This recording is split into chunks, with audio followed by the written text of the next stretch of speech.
Hey, sports fans, welcome back to another episode of Bucky's Sports Show. Today we're going to talk about Indiana State athletics and all the things they have going on this week. Okay, so first off, let's talk about softball and their fall schedule. Not a lot here, no stats to speak of. But did want to cover this because they did play 2 home games on Saturday. The first game, they played St. Mary of the Woods. Indiana State won this game 4-0. Probably should have won by a little bit more than 4, but a lot better performance than last week. The one stat they did have, Sophie Esposito was able to hit a home run in that game. And then they followed that up with a 5-3 victory over Wabash Valley Community College, is what I believe its official name is. Again, probably want to see that a little. Probably don't want to give up 3 runs to that team. They are playing today in Bloomington against IU. We will have more on that one next week. To the fall sports that are in season, women's soccer.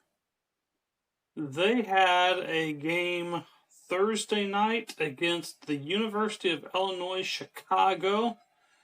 This game was in Terre Haute. It was a 1-1 tie. Indiana State really played the first half conservatively, is how I will put it. Did not take a whole lot of chances. UIC was the aggressor, but, the first half is when UIC scored their goal. They scored at 13:20 at the 13:27 mark to take a 1-0 lead going into halftime. Indiana State evened it up just before the 70-minute mark at 69-47. And that's kind of where that stood until the game was over. And that goal by the Sycamores was from Caitlin Long, and it was assisted by Addison Warner. I will say I thought UIC in the first half did a very nice job of controlling the tempo of the game and playing more their speed than what Indiana State did. Indiana State they really didn't start playing their speed until about that 65-minute mark in the second half. That's when they really picked things up. After they scored, they were still on the attack. Just couldn't get anything to drop for them. With about 2 minutes to go, they received the ball back, and they did not give the ball up those last 2 minutes. They got 2 or 3 shots off in those 2 minutes, but the ball never really went back to UIC. They would obviously clear the ball, and it would just go right back to Indiana State. Really did a nice job the last 2 minutes of not allowing UIC to get a shot off. With that, though, Indiana State, they had 16 shots, 7 of them on goal to UIC's 7 shots and 4 on goal. UIC 6 saves, Indiana State 3. UIC have 4 corner kicks, Indiana State's 9. And the fouls were 14-8. Indiana State having the 14. And Indiana State, they had 2 yellow cards. One was from Riley Matthews and one from Anna Core. You want to see the aggression, but man, to have UIC not have any to Indiana State's 2. But I don't know. That's just kind of giving UIC two really good opportunities. But Indiana State was able to get the tie. That moved their conference record to 0-0-2. UIC's now at 0-1-1 in conference play. And looking at the conference standings, Indiana State is in a 4-way tie at 4th place with 2 points. Not awful. Everyone there is 0-2. Evansville's setting at 3 points. Drake's setting at 4. And Southern Illinois, they got 6 points already. Off to a 2-0 start in the conference. Not a great start, obviously, but you're middle of the pack. That's not awful. They're about where they were last year. Last year they finished tied for 5th at 4-3-3. So looking to move better than that. Still a lot of season left to be played. So we'll see where that goes. Women's volleyball. They had a Friday night match against Illinois State. This one was a tough loss, in my opinion. Illinois State won 3-0. Those set scores were 25-17, 26-24, 27-25. And for some of those scores to be as close as they were, Indiana State, they only hit 14.8% on the day. Just really struggled on their hitting. 24 errors on the match, not very good. When I was watching this, I kind of felt like they gave those 2 sets away, and from the looking at the stats here, that's probably why I feel that way. 24 errors, way too many. Set 1, Illinois State kind of dominated this match, 25-17. Got out. Both teams kind of just were trading points. It got to 4-4. Illinois State rolled off 5, get to 9. And then Indiana State would score a couple. They cut it to 10-8. But at 11-9, Illinois State made another big run to get to 16-9. And from there, that's kind of when both teams, they just kind of traded off points. 25-17. Indiana State just couldn't really muster a run. They couldn't get a run going. I don't know why that is, but their longest run was 2 points in that set. So, Illinois State did a nice job there of being able to get the ball back pretty quick. Pretty much the same start as last time, got out to 3-3. And here's Indiana State did go on a little run, got it to 7-3. But then Illinois answered right back, get it to 8-7. And then again, they trade points. There's 11-11, 13-13, 14-14. So they're just kind of trading points back and forth. Illinois State gets it to 20-17. Indiana State answers with a little run, gets to 21-20. They trade points back and forth. Indiana State was able to take a 24-23 lead. They subbed in Hadley Harderson. And I really thought that might be where they could get that set win. And Illinois State responded with a couple of kills. And then the set ended on an attack error. So, just kind of a disappointing 26-24 there.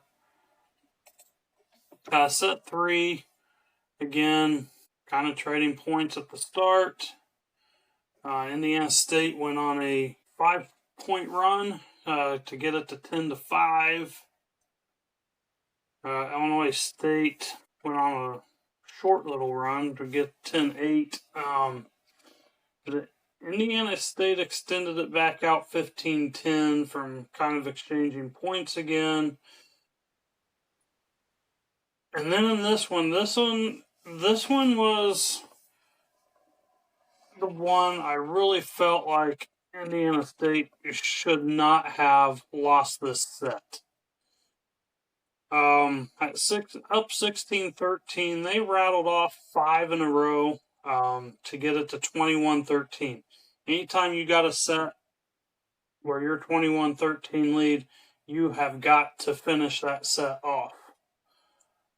But Illinois State, to their credit, they kept going, and Indiana State scored here and there to break up runs of 3.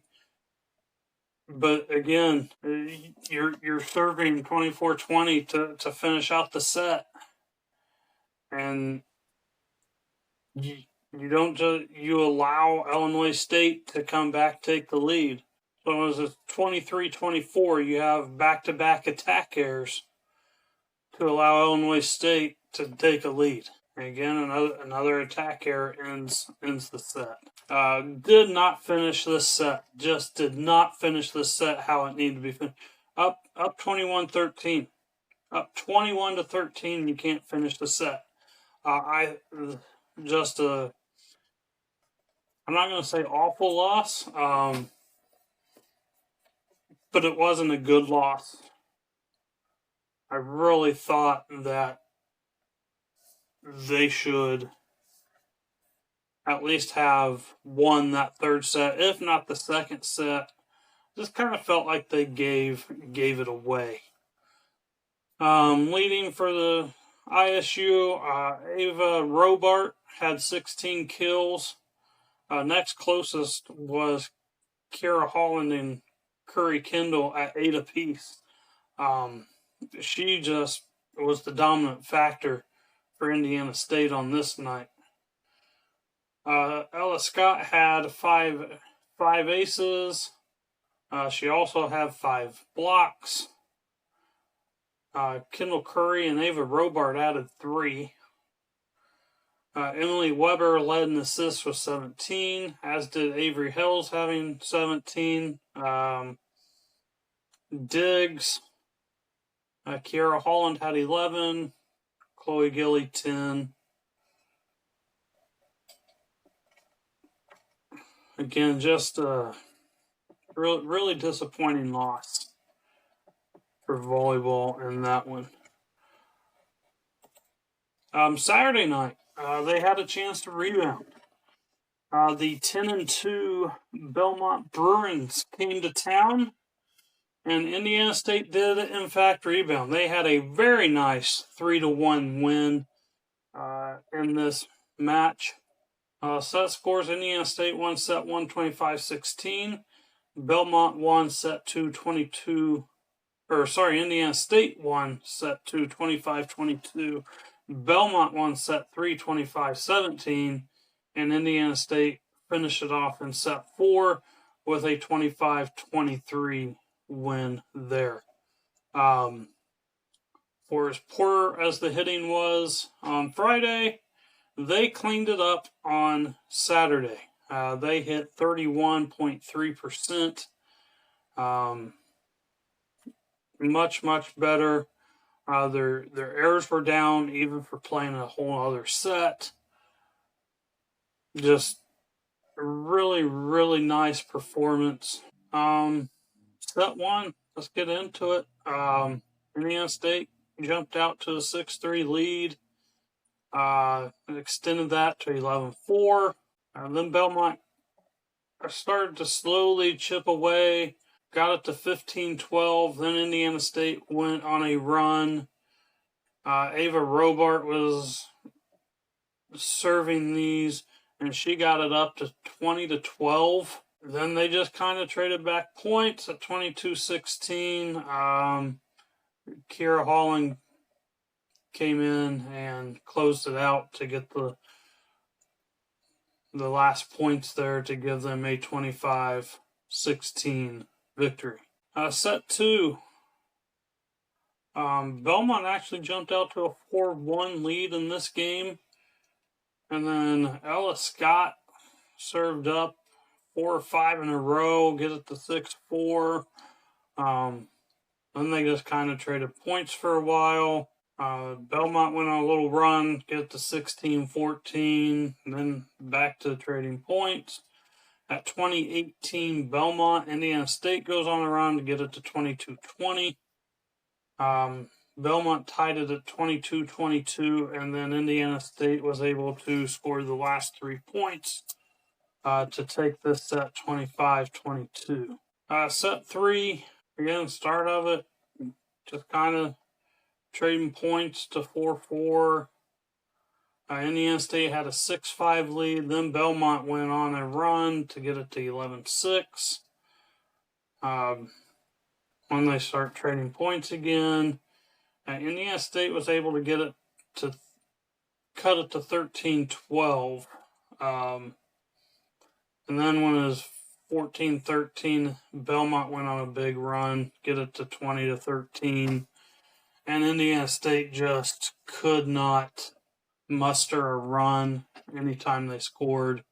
And Belmont was able to close that out at 25-17. Set 4, Indiana State again, trading points at the start. Really, most of this set was they're just trading points. Indiana State or Belmont scored the first point. Indiana State gets a 2-1 lead. Belmont ties it at 3. Just kind of back and forth.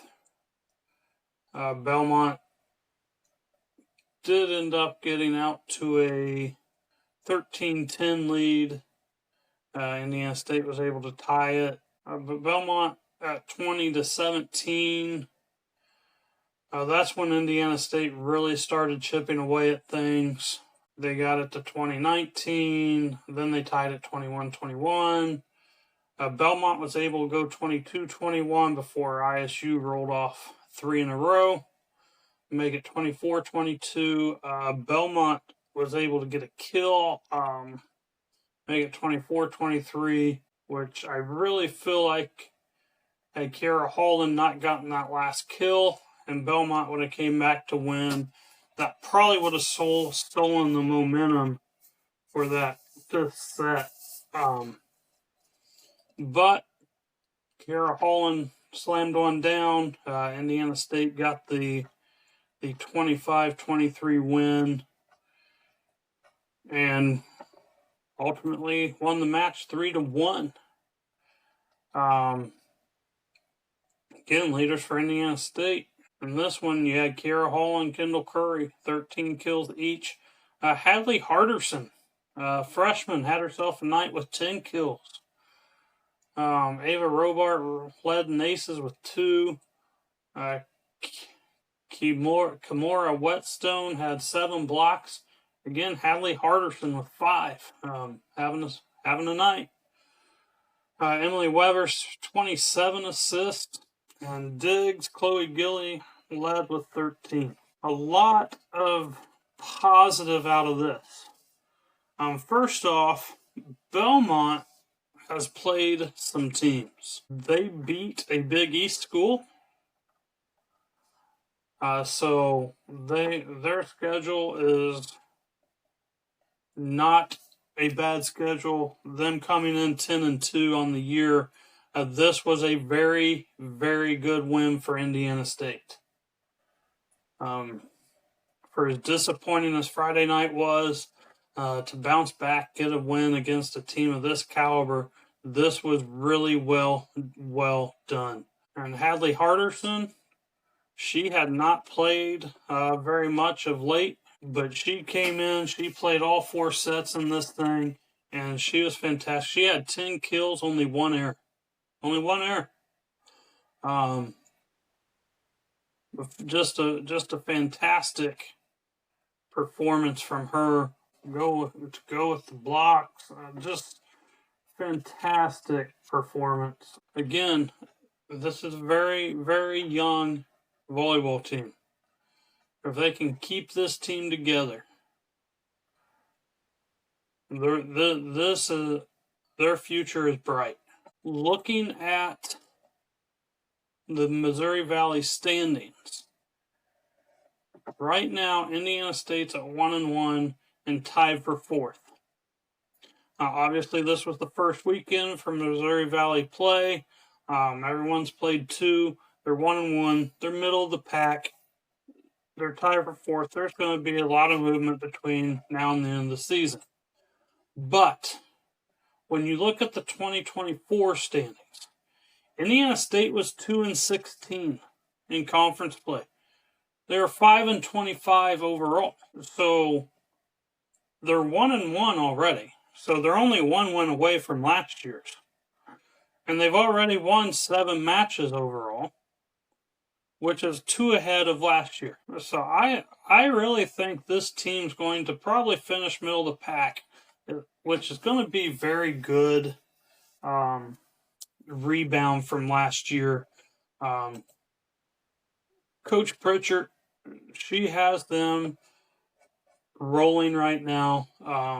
Again, disappointing loss to Illinois State, but the bounce back win against Belmont was very, very good bounce back win. And that is all the action that we had this week. This was a very light week for Indiana State athletics. Next week, we get a lot of action coming your way. Women's golf, they're playing at the Butler Invitational on Monday and Tuesday, so we'll have that. Softball continues their fall schedule. They're playing today at IU. They play Saturday at Illinois. We'll have both of those games to talk about. Women's soccer, they play tonight at Evansville. We will have that to talk about. Volleyball, they play Friday at Southern Illinois. They play Saturday at Evansville. We'll have those things to talk about. Cross-country teams, they are at Notre Dame on Friday. There's the cross-country town twilight on Friday night that all runners will be competing on Saturday for Indiana State, whether it's at Notre Dame or in the cross-country town twilight. So a lot to cover with cross-country next week. Football, they are going to be playing at number 12 Southern Illinois next week to start their season. So far, there's only been one conference game played in football. North Dakota State beat South Dakota. So Indiana State currently at 0-0, but on the overall record, Indiana State set in middle of the pack, 2-2. There's 2 other teams sitting there with them, so we'll see how that shakes out. But playing at Southern Illinois, number 12, another tough game. Southern Illinois, they've played some teams. They played at Purdue, which they only lost 34-17. Then they played at UT Martin, a team that has played 3 FBS schools, and Southern Illinois' victories were right in line with what UT Martin was playing with the other FBS schools. So this is not going to be an easy game for the Sycamores. That game's in Carbondale. It's a 7 p.m. start, I believe. Yeah, 7 p.m. start. So a lot going on this coming week for Indiana State athletics. And so we will see how that all shakes out. But a very, very nice win for the volleyball. I'm going to start something new here, and we're going to start with the Bucky Sports Show Student Athlete of the Week.